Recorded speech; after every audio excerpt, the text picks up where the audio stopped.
Menurut berbagai hadis yang sahih, Nabi Isa Al-Masih nanti akan turun lagi, tidak membawa risalah yang baru, tapi meluruskan risalah Islam ini yang telah banyak ditinggalkan oleh masyarakat. Bahkan ada hadis menjelaskan beliau akan membunuh Nabi, mematahkan kayu-kayu salib, lalu melaksanakan haji dan umrah mengikuti syariat Nabi Muhammad, bukan membawa agama baru. Menjadi semacam mujaddid, reformer, menyelamatkan manusia dari bisikan Dajjal. Bahkan ada riwayat yang menjelaskan bahwa Nabi Isa berhasil mengalahkan Dajjal, mengembalikan masyarakat manusia kembali kepada ajaran Islam yang datang dari Allah, dibawa oleh Rasulullah sallallahu alaihi wasallam. Dengan kata lain, turunnya Nabi Isa bukan sebagai Nabi dan Rasul baru, tetapi mengikuti syariat Nabi kita Muhammad sallallahu alaihi wasallam. Saudara hadirin, ibu-ibu hadirat yang saya hormati, Assalamualaikum warahmatullahi wabarakatuh.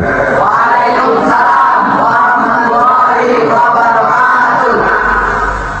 Alhamdulillah, wassalatu wassalamu ala sayyidina Rasulillah, sayyidina wa maulana Muhammad ibn Abdullah wa ala alihi wa sahbihi wa mawala, la hawla wa la quwwata illa billah, amma ba'du. Bapak-bapak, ibu-ibu, saudara-saudara kaum muslimin rahimakumullah.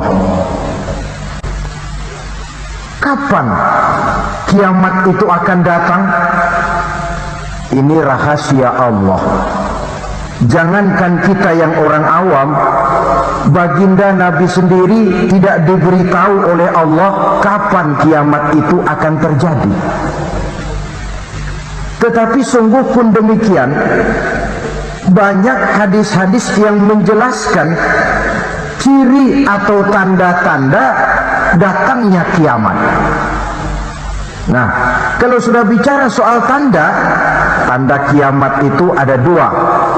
Pertama yang disebut alamatus sughra, tanda-tanda kecil.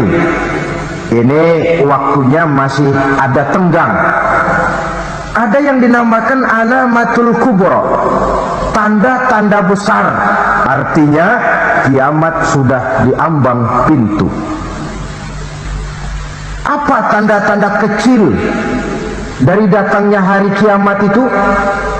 Misalnya kata Nabi, apabila ilmu sudah diangkat oleh Allah, artinya apabila ulama sudah banyak wafat, minat orang belajar agama berkurang, lalu kebodohan nampak merajalela di mana-mana, zina dikerjakan secara terbuka, minuman-minuman keras jadi kebanggaan, itu termasuk di antara tanda-tanda kecil terjadinya hari kiamat. Apalagi misalnya iza waladatil ammatu rabbataha, apabila budak sudah melahirkan tuan. Apa maksudnya? Ada yang mentafsirkan apabila anak sudah bisa membudaki orang tuanya.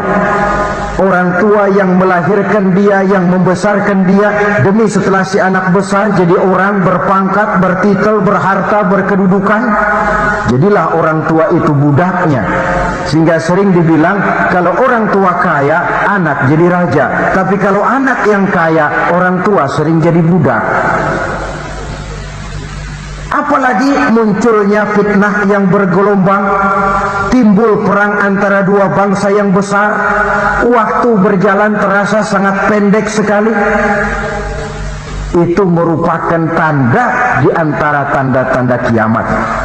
Termasuk di dalamnya sulit membedakan mana laki, mana perempuan. Kan kalau tanda-tanda kayak begini sekarang sudah banyak kita lihat kan? Ulama banyak wafat, penggantinya sulit. Zina dikerjakan berterang-terangan, minuman keras jadi kebanggaan, banyak anak membudaki orang tuanya, sulit membedakan mana laki mana perempuan. Kadang-kadang dari belakang kita lihat perempuan bener, begitu kita colek nengok jenggotan.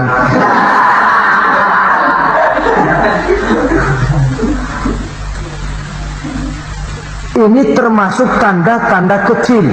Masih ada tenggang sampai akan terjadinya kiamat itu. Nah, yang dimaksud dengan tanda-tanda besar, ini tanda besar artinya kiamat sudah di ambang pintu. Pertama, matahari terbit dari sebelah barat. Apabila matahari sudah terbit dari arah sebelah barat, tertutuplah sudah pintu taubat. Bersabda Nabi kita, la taqumus sa'atu hatta tatlu'a syamsu min maghribiha. Tidak akan datang hari kiamat sampai matahari terbit dari arah sebelah barat. Fa iza tala'at, manakala matahari telah terbit dari arah sebelah barat, wa ra'ahan nasu, manusia banyak menyaksikan itu, amanu ajma'un, mereka pun lalu beriman. Yang tadinya kafir, yang tadinya ingkar, yang tadinya membangkang, setelah melihat matahari terbit dari sebelah barat, buru-buru beriman, berlomba-lomba mengucap dua kalimat syahadat. Tapi apa yang terjadi? Kata Nabi, wadzalika hina la yanfa'u nafsan imanuha lam takun amanat min qabl. Hari itu adalah hari yang iman sudah tidak berguna lagi bagi seseorang apabila sebelumnya memang dia tidak pernah beriman.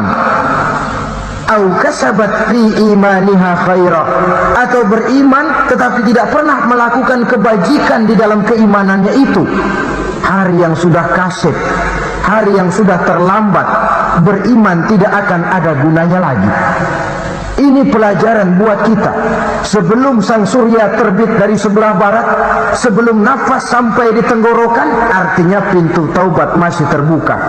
Kalau dua hal itu sudah terwujud, nafas sudah sampai di kerongkongan atau matahari sudah terbit dari arah sebelah barat, tertutuplah sudah pintu taubat. Tak ada lagi gunanya pangkat, jabatan, harta, bahkan beriman pun dalam suasana macam itu. Too late, kata orang Kulon. Sudah terlambat. Matahari terbit dari arah sebelah barat. Itu tanda besar, artinya kiamat sudah di ambang pintu.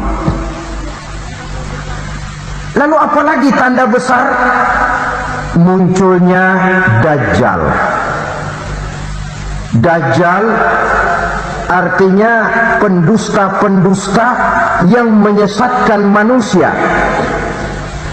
Ada dua macam Dajjal, saudara. Ada Dajjal kecil, ini Dajjal kelas teri. Kalau ini sejak zaman Rasulullah sudah ada itu. Tiap zaman ada. Di zaman Rasulullah misalnya ada yang bernama Aswad al-Unsi dari Yaman. Ada yang namanya Musailamah al-Kazzab dari Yamamah. Ada yang namanya Ibnu Sayyad dari Madinah. Ini Dajjal-Dajjal di zaman Rasul. Musailamatul Kazzab memproklamirkan diri jadi nabi dia. Di zaman Rasul masih hidup. Ini Dajjal zaman Nabi. Di zaman sahabat muncul Dajjal-Dajjal. Di zaman kita sekarang ini Dajjal-Dajjal pun gentayangan. Dajjal-Dajjal kelas teri. Kerjanya mendustakan manusia, menyesatkan manusia, memalingkan manusia dari jalan yang benar dan diridhoi oleh Allah Subhanahu wa ta'ala. Adapun yang merupakan tanda besar dari datangnya kiamat, Dajjal-Dajjal kelas kakap. Pembohong-pembohong besar yang menyesatkan masyarakat manusia berpaling dari jalan Allah mengikuti jalan mereka. Apa sih ciri Dajjal itu? Kata Nabi dalam hadis Bukhari Muslim, inna Dajjal, sesungguhnya yang namanya Dajjal itu yakhruju, satu saat akan muncul mendekati hari kiamat. Wa inna ma'ahu ma'an, si Dajjal ini membawa air. wa naran, dan juga membawa api. Dua simbol. Di tangan yang satu dia bawa air, di tangan yang satu dia bawa api. Wa ammal ladzi yarahu an-nasu ma'an fanarun. Adapun yang orang banyak lihat air, hakikatnya adalah api. Yang dilihat api, hakikatnya adalah air. Oleh sebab itu, kalau api yang ditawarkan, ambillah air. Kalau air yang ditawarkan, pilihlah api. Maksudnya apa ini? Ini bahasa simbol, saudara-saudara.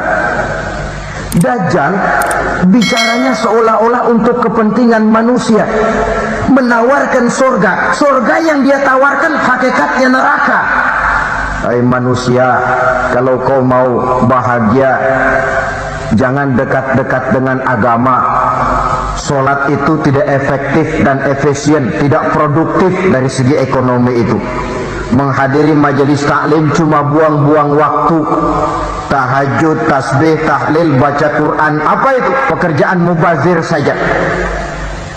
Hidup ini cuma sekali, masa yang cuma sekali, manfaatkan dengan sebaik-baiknya. Mumpung, dibawanya sifat mumpung, tetapi dalam pengertian yang sangat negatif.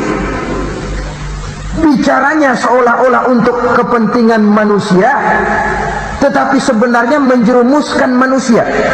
Menawarkan air, tapi sebenarnya api. Menawarkan api, tapi hakikatnya air. Buat apa kamu sholat? Buat apa kamu bayar zakat? Buat apa kamu puasa? Surga yang dicanangkan Dajjal, hakikatnya neraka. Neraka yang digambarkan Dajjal, pada dasarnya adalah surga. Jadi memutarbalikkan fakta itu kerjaan Dajjal. Yang hak jadi batil, yang batil dibilang hak, yang benar jadi salah, yang salah malah jadi benar. Tuntunan disuruh jadi tontonan, tontonan malah menjadi tuntunan.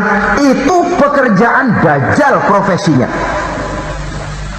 Zamannya Nabi Adam, Dajjalnya kan iblis. Betul? Betul. Apa sih dan kerayuan iblis itu? Allah setelah menciptakan Nabi Adam kan bilang, Adam, kau dan istrimu Hawa tinggal di surga ini.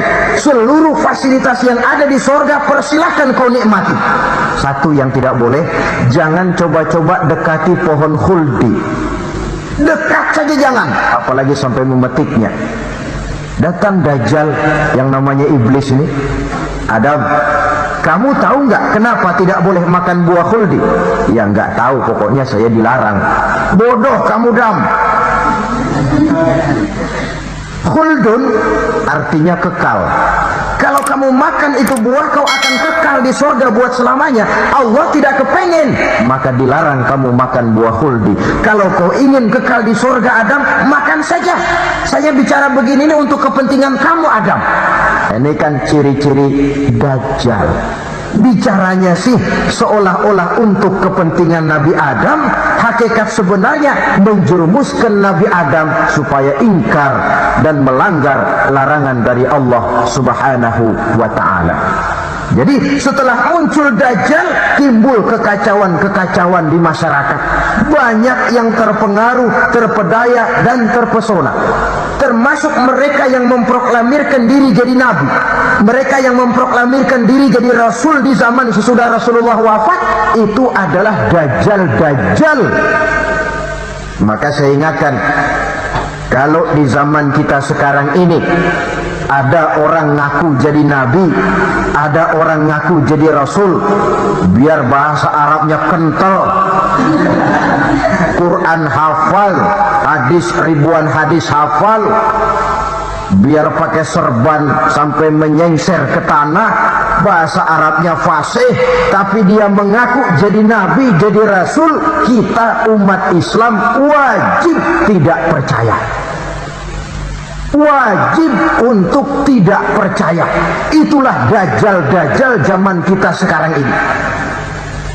Tidak mustahil mereka datang mempengaruhi orang-orang awam supaya berpaling dari Rasulullah, mengikuti mereka. Nah, di akhir zaman nanti, mendekati hari kiamat, Dajjal ini muncul. Dajjal kelas kakap, menyesatkan masyarakat manusia. untuk berpaling dari Islam, mengikuti seruan mereka.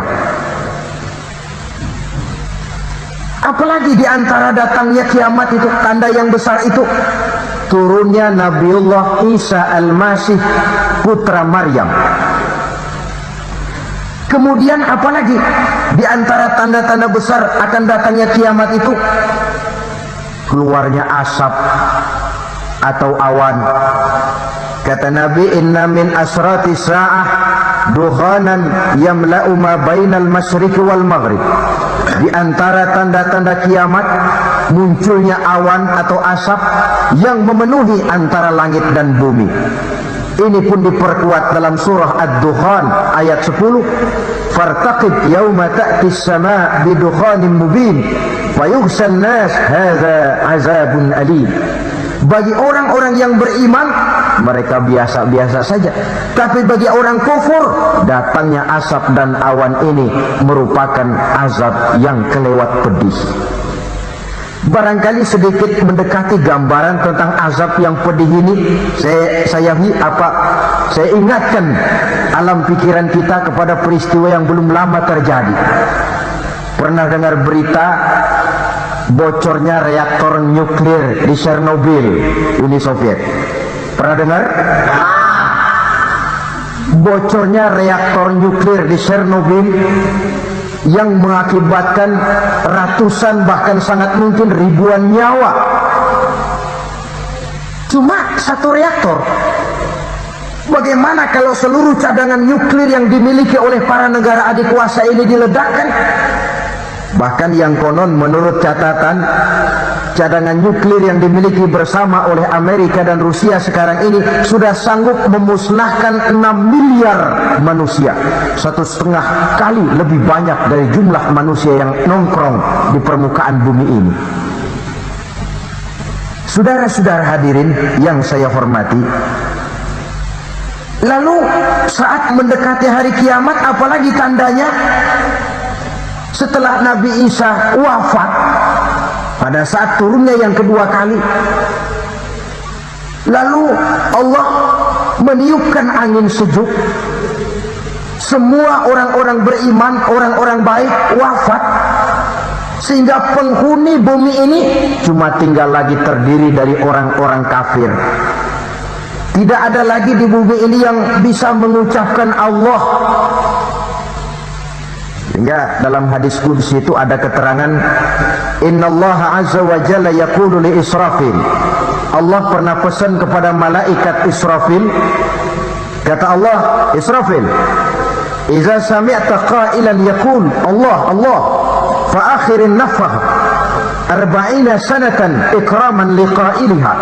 Hai Israfil, apabila kau dengar di permukaan bumi masih banyak orang yang mengucapkan Allah Allah, maka tunda sangkakala kiamat itu 40 tahun. Untuk apa? Ikraman liqailiha, menghormati orang yang mengucapkan Allah Allah itu. Wah, jadi karena sekarang masih banyak yang mengucapkan Allah, besar hatilah kita, masih jauh kiamat itu. Tapi jangan lupa, kiamat pribadi, kiamat kecil itu yang gak kita sangka-sangka. Ajal datang mencabut nyawa, itu kiamat pribadi. Dan itu yang pasti kita hadapi. Dan itu yang membuat kita tidak boleh bersikap main-main di dalam kehidupan sekarang ini. Saudara hadirin yang saya hormati, tidak ada lagi orang-orang muslim. Seluruh penduduk dunia ini kafir. Lalu terciptalah struktur sosial yang berlandaskan prinsip hidup semau gue. Bakal terjadilah prinsip di mana yang kaya menyantap yang miskin, yang kuat menindas yang lemah. Hidup sudah bagaikan di rimba belantara. Berlaku hukum rimba. Siapa yang kuat dia yang menang, siapa yang lemah menjadi mangsa. Timbul kekacauan, maksiat merajalela, munkarat menjadi-jadi, sehingga isi bumi ini penuh dengan segala macam perbuatan dosa. Tidak ada perlunya lagi alam diperpanjang temponya.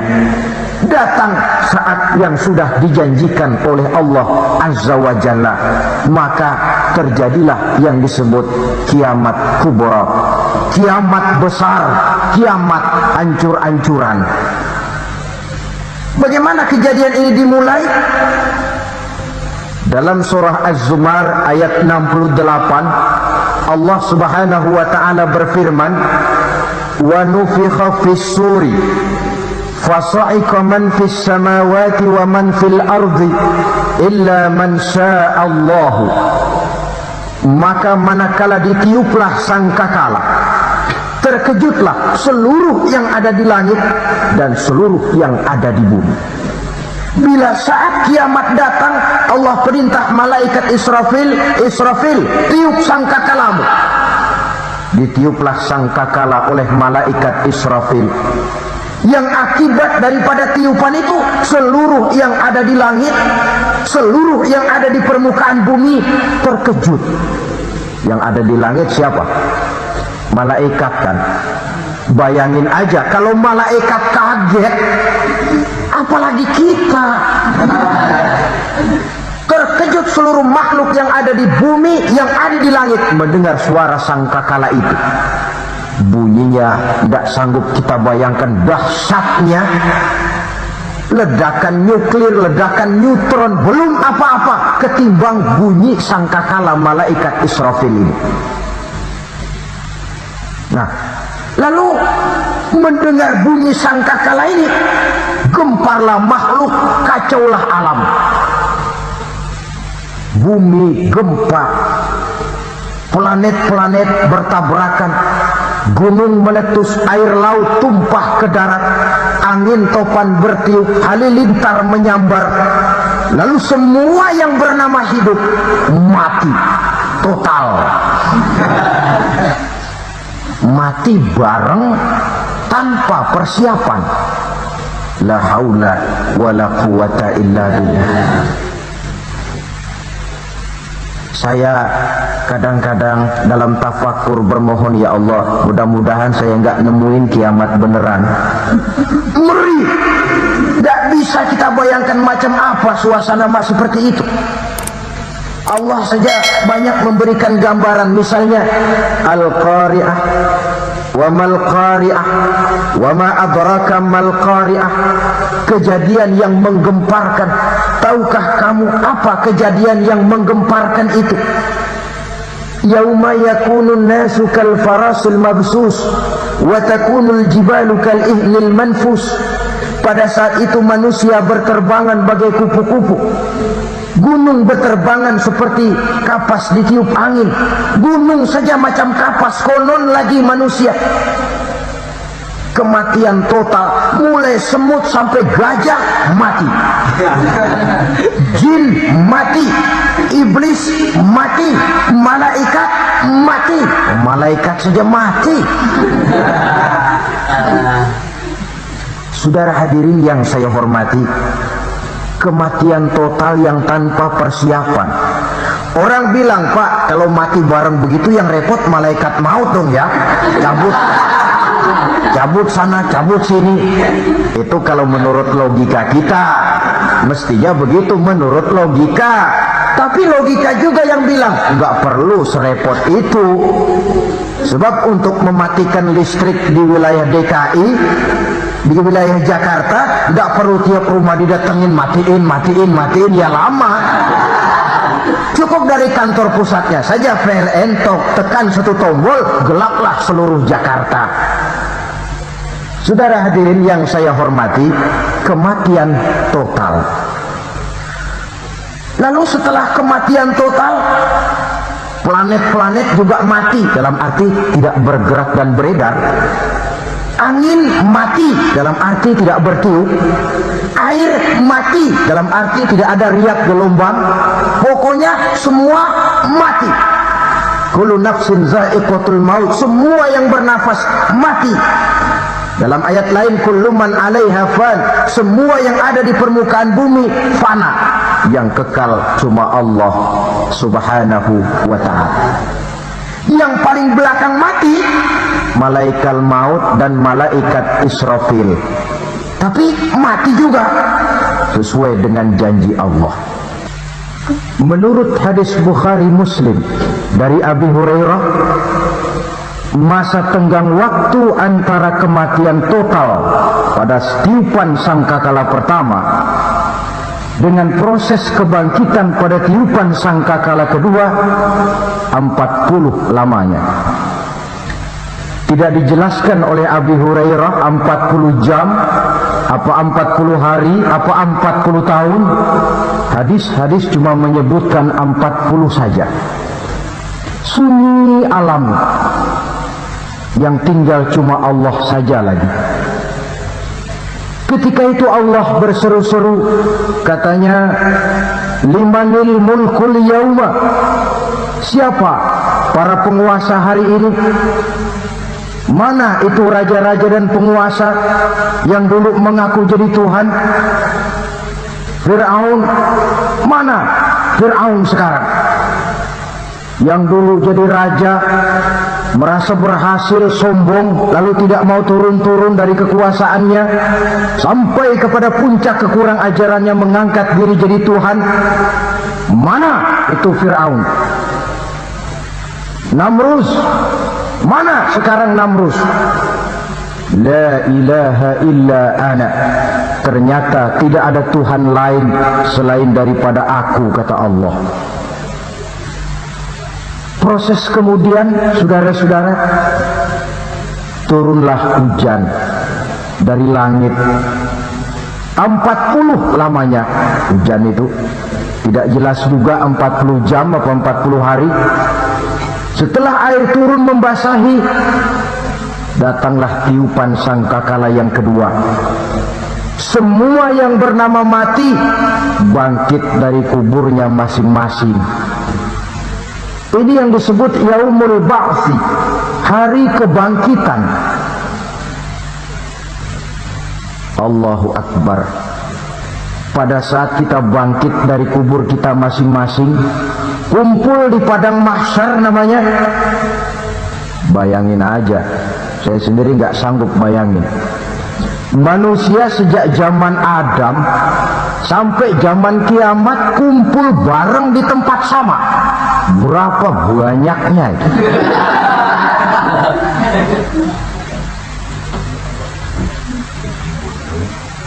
Dan yang luar biasa, menurut satu riwayat, pada saat bangkit itu, Masya Allah, roman muka kita berubah,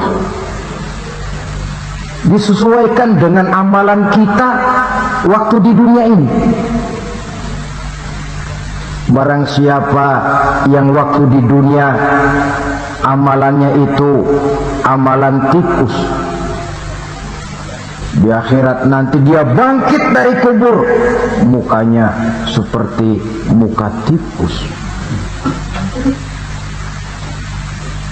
Gagah betul badannya, tapi mukanya seperti tikus. Kenapa? Amalannya waktu di dunia seperti amalan tikus. Apa amalan tikus itu?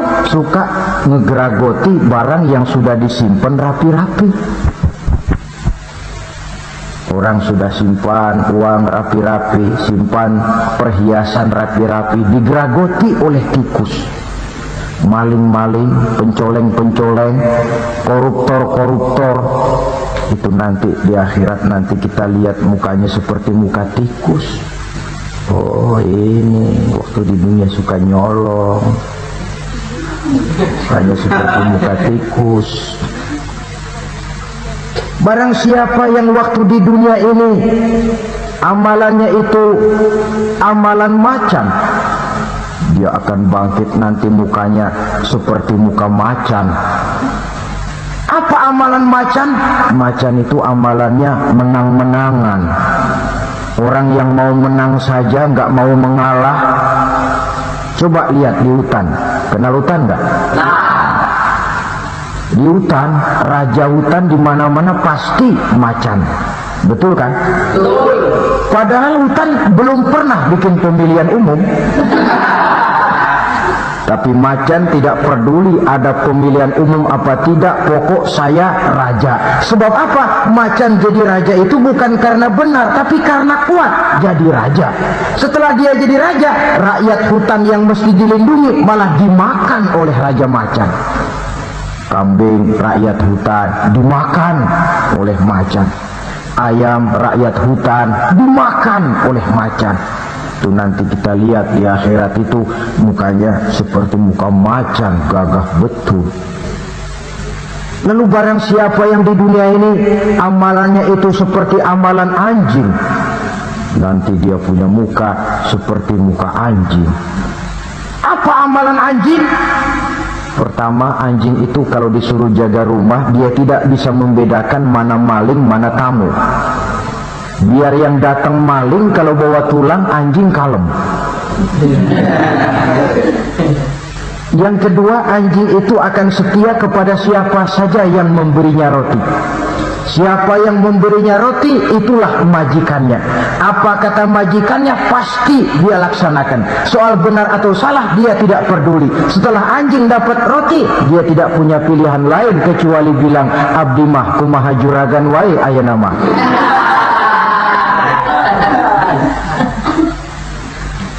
Saudara hadirin yang saya hormati, berkumpul di padang mahsyar, tiap orang sibuk dengan persoalannya masing-masing. Matahari waktu itu didekatkan oleh Allah, panas luar biasa. Ada yang saking panasnya itu mencucurkan peluh keringat sampai sebatas mata kakinya. Ada yang keringatnya sampai sedengkulnya, ada yang keringatnya sampai sepusatnya, ada yang keringatnya mengalir sampai sebahunya, ada yang kelelap oleh keringatnya sendiri, sementara orang di sampingnya nggak apa-apa. Bergantung lagi amalan dia waktu di dunia ini.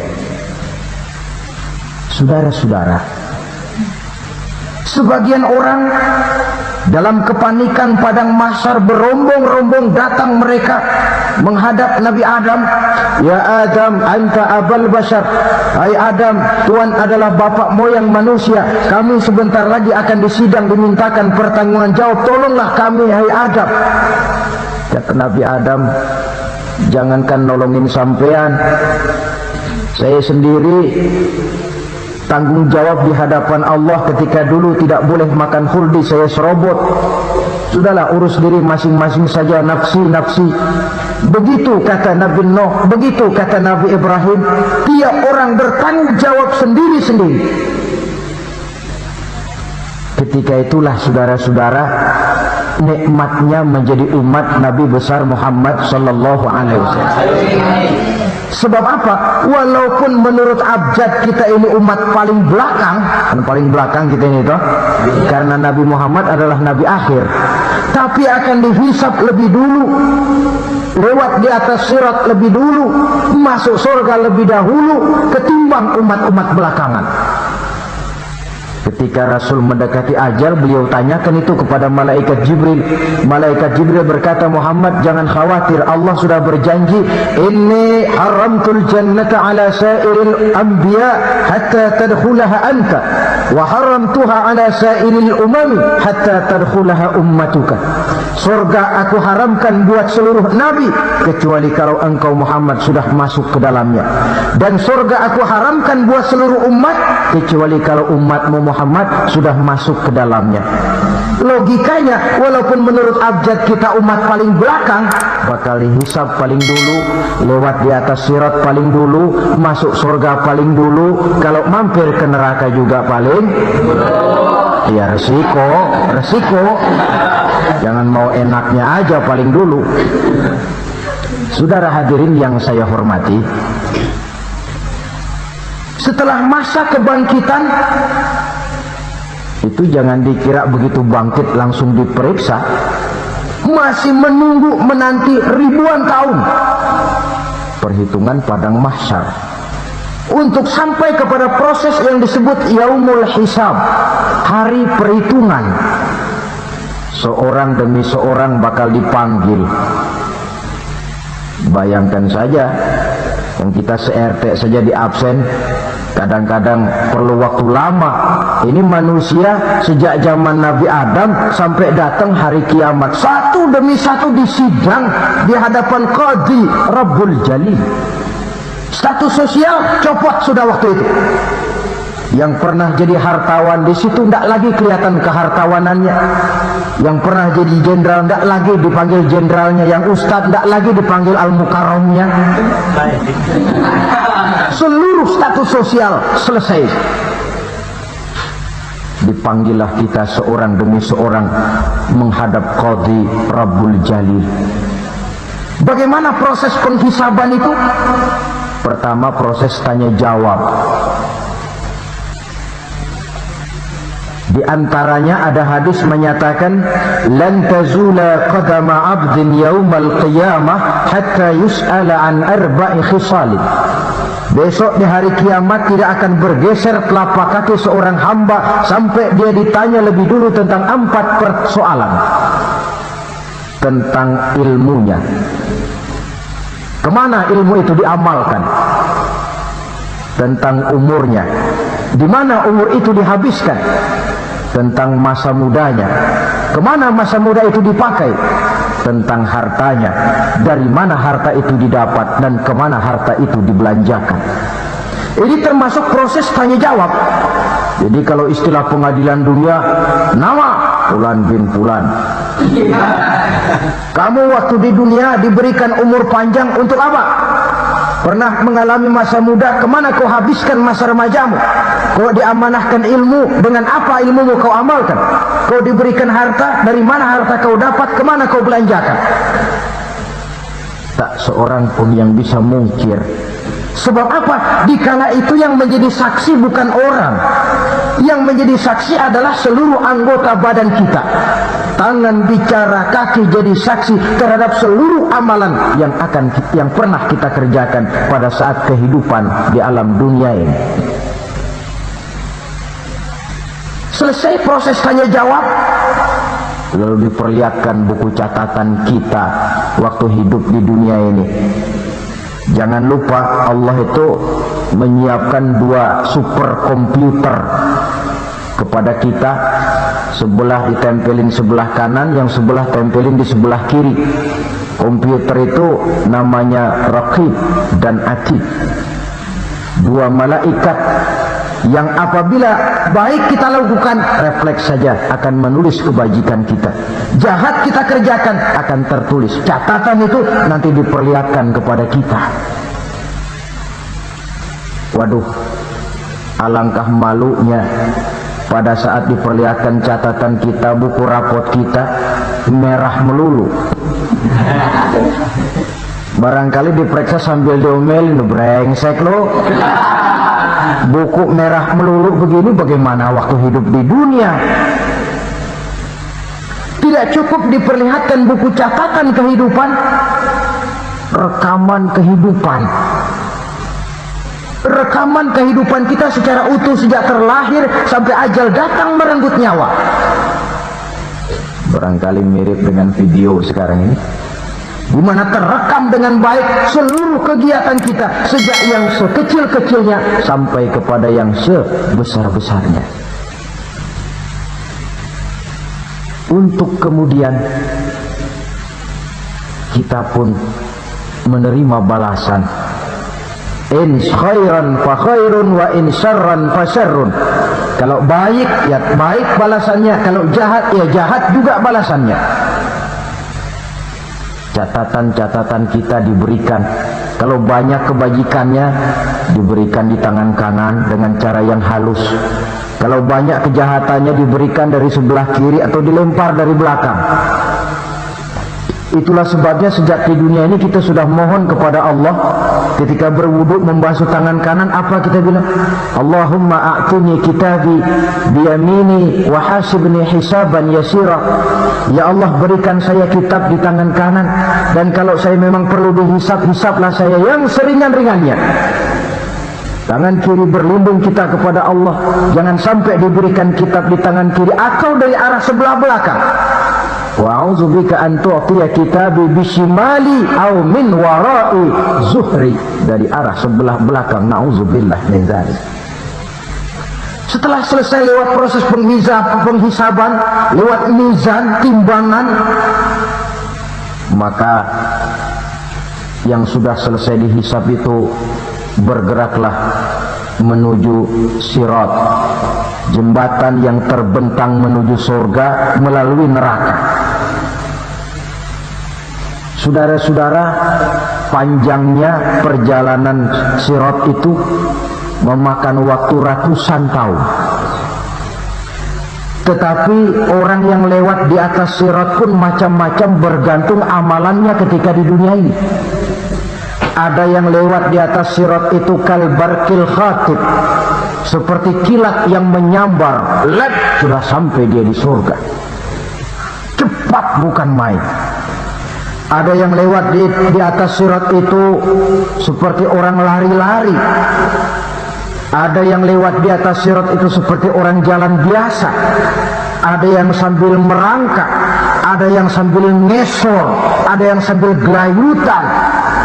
Ada yang selamat sampai ke ujung ke surga, ada yang tergelincir jatuh masuk ke dalam neraka, bergantung amalannya dalam kehidupan di dunia sekarang ini. Tiap kita akan melewati yang namanya sirat ini. Saudara-saudara kaum muslimin yang saya hormati, dengan demikian mereka yang selamat melalui sirat sampai ke terminal akhir surga, mereka yang ketika dihisab ternyata banyak kejahatannya daripada kebaikannya, mereka singgah di dalam neraka. Nah, adapun orang-orang yang beriman menurut ayat Quran dan hadis Nabi itu nanti ada bermacam-macam.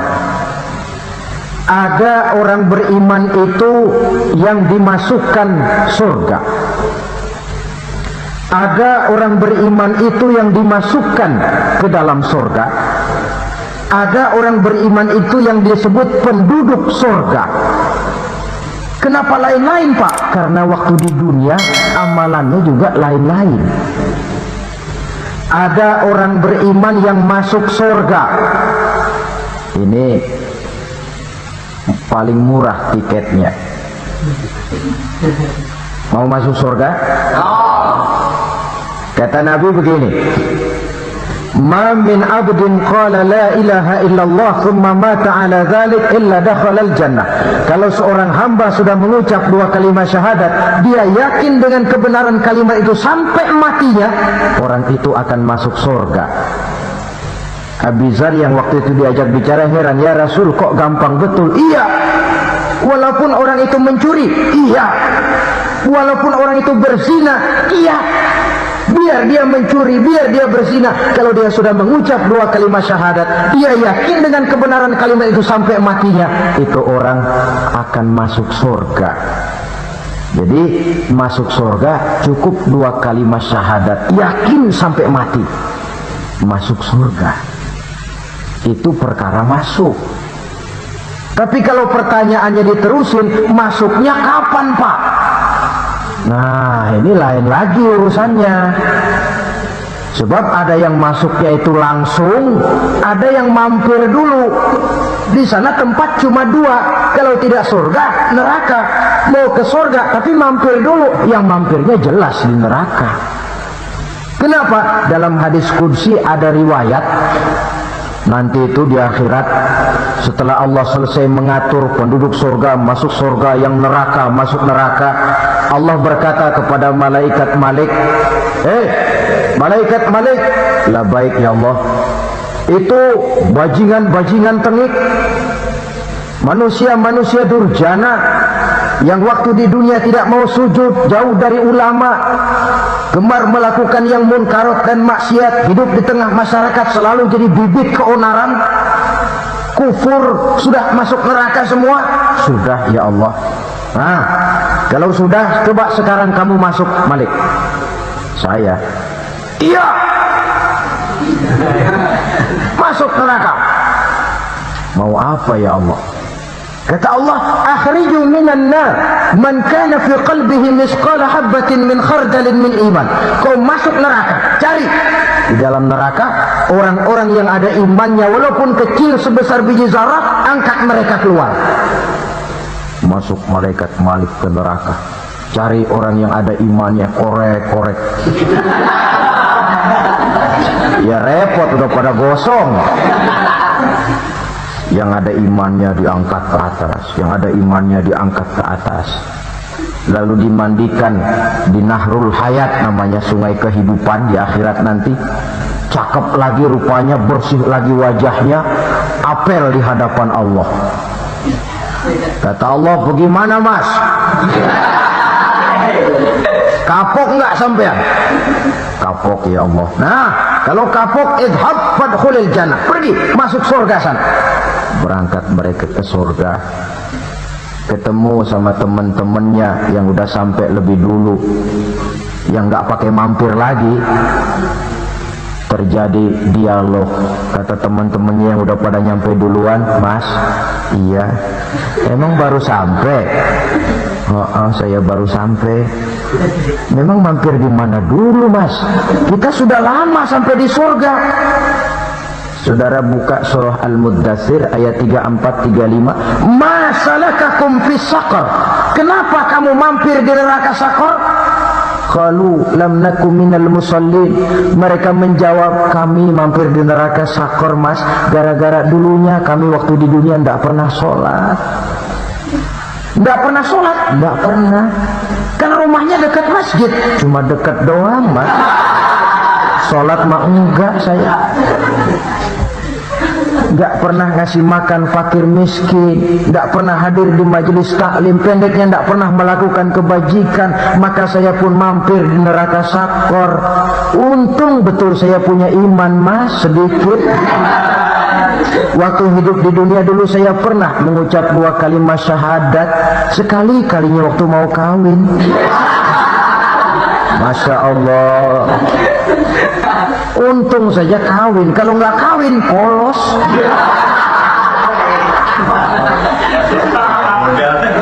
Itu juga penghulu sudah setengah mati ngajarin. Asyhadu alla, asyhadu an, asyhadu an.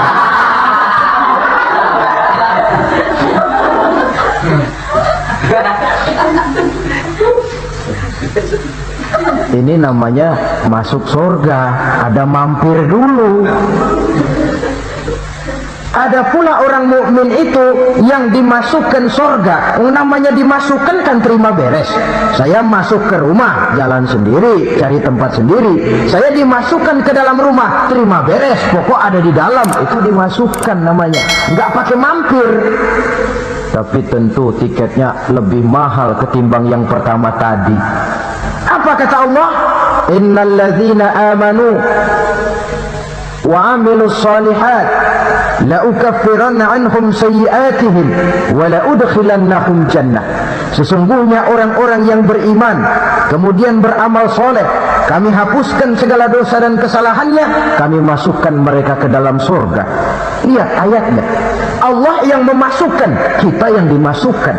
Tidak pakai transit, tidak usah mampir. Cuma tidak cukup syahadat, tidak cukup amanu, tapi diiringi dengan wa'amilus shalih. Iman, amal. Tidak cukup syahadat, lalu dibuktikan dia sholat, dia zakat, puasa, lalu dia melakukan berbagai macam kebajikan. Ini yang menyebabkan dia tidak pakai mampir di tempat yang bernama Saqar. Lalu ada pula orang mukmin itu yang disebut penduduk surga. Wah, ini sudah fit ini. Ashabul jannah, penduduk surga. Siapa mereka? Kata Allah, innal ladzina amanu summa istaqamu fala khaufun 'alaihim wa la hum yahzanun ulaika ashabul jannah hum fiha khalidun. Sesungguhnya orang-orang yang beriman lalu istiqamah, tetap dalam melaksanakan perintah Allah, tidak goyah, tidak labil tapi stabil, istiqamah, mereka tidak takut dan tidak bersedih hati, merekalah penduduk surga. Iman, istiqamah. Tidak punya duit sembahyang, banyak duit sembahyang, miskin sembahyang, kaya tetap sembahyang, istiqomah. Kadang orang kalau susah rajin ke masjid, banyak duitnya ngelihat masjid melengos. Itu yang dibilang waktu miskin hamba Allah, setelah kaya jadi hamba harta. Bergeser, tidak ada nilai istiqomahnya. Saudara-saudara, dengan begitu penduduk neraka itu dua. Ada penduduk permanen, ada penduduk yang semi permanen. Yang semi permanen orang-orang beriman yang mempunyai dosa besar. Mereka masuk ke neraka untuk menerima azab sesuai dengan dosanya. Bila selesai masa azab itu, mereka akan diangkat untuk ditempatkan kembali ke dalam surganya Allah Subhanahu wa ta'ala. Nah, dikala itulah saudara-saudara, ada yang disebut syafaat dari Rasulullah Sallallahu Alaihi Wasallam. Tapi tentu jangan lupa, syafaat ini ibarat kain menambal dia. Kita punya kain bolong-bolong sedikit, syafaat yang menambal. Solat kita ada kurang dikit, sedekah kita ada campur riak dikit, amalan kita ada tidak karena Allah dikit, kita berharap syafaat. Jadi biarlah kain masih bolong-bolong, yang penting punya kain. Tapi kalau kainnya tidak ada, yang ditambal apanya? Sholat tidak, puasa tidak, zakat tidak, berharap syafaat saja, ya, terlalu berlebihan itu. Saudara hadirin yang saya hormati, apabila selesai proses penghisaban, proses penghitungan, maka dikala itulah manusia terbagi dalam dua kelompok besar. Fariqun fil jannah wa fariqun fis sa'ir. Sekelompok orang-orang beruntung yang masuk ke dalam surga, dan sekelompok lagi masuk ke dalam neraka.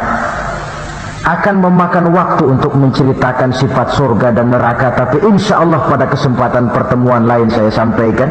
Namun sebagai gambaran umum cukuplah saya sampaikan sebuah hadis qudsi. Allah jelaskan, a'dadtu li'ibadiyas salihin ma la 'ainun ra'at wa la uzunun sami'at wa la khatara fi qalbil bashar. Aku sediakan buat hamba-hambaku yang soleh, yang tidak pernah terlihat oleh mata, tidak pernah terdengar oleh telinga, dan belum pernah terdetik dalam hati manusia. Jadi kenikmatan surga belum pernah dilihat mata, belum pernah didengar telinga, belum pernah terdetik dalam hati. Pedihnya azab neraka belum pernah terlihat mata, belum pernah terdengar telinga, belum pernah terdetik dalam hati. Saudara hadirin yang saya hormati, oleh karena itu sebagai uraian akhir daripada kiamat ini, marilah sama-sama kita memanfaatkan hidup dengan sebaik-baiknya, supaya jangan timbul penyesalan di hari kemudian nanti. Mudah-mudahan kita seluruhnya diselamatkan Allah dari azab neraka dan mendapat surga dan ridhonya. Sekian dan demikianlah pertemuan kita kali ini. Terima kasih banyak atas segala perhatian. Mohon maaf atas segala kekurangan. Usikum wa nafsi bitaqwallah. Wassalamualaikum warahmatullahi wabarakatuh.